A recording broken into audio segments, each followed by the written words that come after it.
ಆತ್ಮೀಯ ವಿದ್ಯಾರ್ಥಿಗಳಿಗೆ ಸ್ವಾಗತ. ನಾನು doctor Chidanand K Belager, Anand education ಅಕಾಡೆಮಿಯಿಂದ ಮಾತಾಡ್ತಾ ಇದ್ದೀನಿ. ನಾವು 8ನೇ ತರಗತಿ 9ನೇ ತರಗತಿ ಮತ್ತು 10ನೇ ತರಗತಿ ವಿದ್ಯಾರ್ಥಿಗಳಿಗೆ ಸುಲಭವಾಗಿ ಕನ್ನಡದಿಂದ ಇಂಗ್ಲೀಷ್ ವ್ಯಾಕರಣವನ್ನು ಕಲಿಯೋದ್ರ ಬಗ್ಗೆ ವಿಡಿಯೋಗಳನ್ನು ಮಾಡ್ತಾಯಿದ್ದೀವಿ.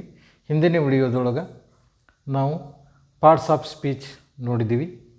ಅದರಲ್ಲಿ pronouns, different types of pronouns ನೋಡಿದ್ದೀವಿ. ಅಡ್ಜೆಕ್ಟಿವ್ಸ್ ನೋಡಿದ್ದೀವಿ.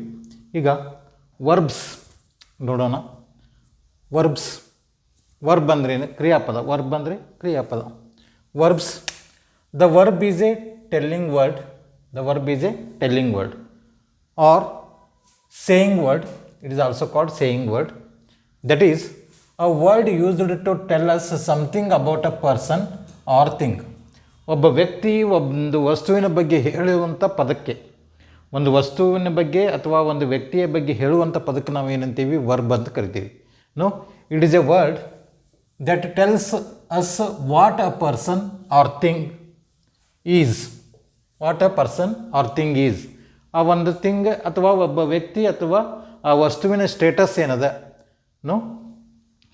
ಏನದ ಅಂಥೇಳಿ ತಿಳಿಸುವಂಥದ್ದು state of being. Or does ಅಂದರೆ action.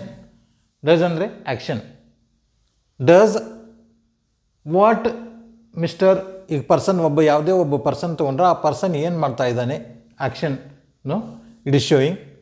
R had done to it. Suffers. ಒಬ್ಬ ವ್ಯಕ್ತಿ ಅಥವಾ ವಸ್ತು ಹೇಗಿದೆ, ಏನು ಮಾಡ್ತಾ ಇದೆ ಅನ್ನುವಂಥ ತಿಳಿಸುವಂಥ ಪದಕ್ಕೆ ನಾವು ಏನಂತೀವಿ? ವರ್ಬ್ ಅಂತ ಕರಿತೀವಿ. ಇಂಗ್ಲೀಷ್ನಲ್ಲಿ ವರ್ಬ್ ಅಂತೀವಿ, ಕನ್ನಡದಲ್ಲಿ ಕ್ರಿಯಾಪದ ಅಂತ ಕರಿತೀವಿ. ಯಾವುದಾದ್ರೂ ಒಂದು ವ್ಯಕ್ತಿ ಅಥವಾ ವಸ್ತು ಏನಾಗಿದೆ, ಹೇಗೆ ಇದೆ, ಏನು ಮಾಡುತ್ತಿದೆ ಎಂಬುದನ್ನು ತಿಳಿಸಲು ಬಳಸುವ ಪದಗಳು ಕ್ರಿಯಾಪದಗಳಾಗಿವೆ. ವ್ಯಕ್ತಿ ಅಂದರೆ ಕರ್ತೃ. ಮಾಡುವ ಕ್ರಿಯೆಯನ್ನು, ಒಬ್ಬ ವ್ಯಕ್ತಿ ಮಾಡುವ ಕ್ರಿಯೆಯನ್ನು ತೋರಿಸಲು ಬಳಸುವಂಥ ಪದಗಳಿಗೆ ನಾವು ಕ್ರಿಯಾಪದಗಳಂತ ಕರಿತೀವಿ. ಒಬ್ಬ ವ್ಯಕ್ತಿ ಏನು ಮಾಡ್ತಾ ಇದ್ದಾನೆ ಅನ್ನೋದನ್ನು ತಿಳಿಸುವಂಥ ಪದಕ್ಕೆ ನಾವೇನಂತೀವಿ? ಕ್ರಿಯಾಪದ ಅಂತ ಕರಿತೀವಿ. For example, Ravi is a student. Ravi ಒಬ್ಬ ವಿದ್ಯಾರ್ಥಿ ಆಗಿದ್ದಾನೆ. He is a brilliant student ಅಂತ ಕರಿತೀವಿ. Ravi attends classes regularly. ಅವ ರೆಗ್ಯುಲರಾಗಿ ಕ್ಲಾಸಸ್ಸನ್ನು ಅಟೆಂಡ್ ಮಾಡ್ತಾ ಇದ್ದಾನೆ. Then Ravi plays football. ಏನು ಮಾಡ್ತಾ ಇದ್ದಾನೆ ಅಂದರೆ he is playing the football. ಅದಕ್ಕಾಗಿ ಪ್ಲೇ ಅನ್ನುವಂಥ ವರ್ಬ್ ಇದೆ. ಅದೇ ರೀತಿ ವಾಟ್ ಡಸ್ ವರುಣಿ ಡೂ.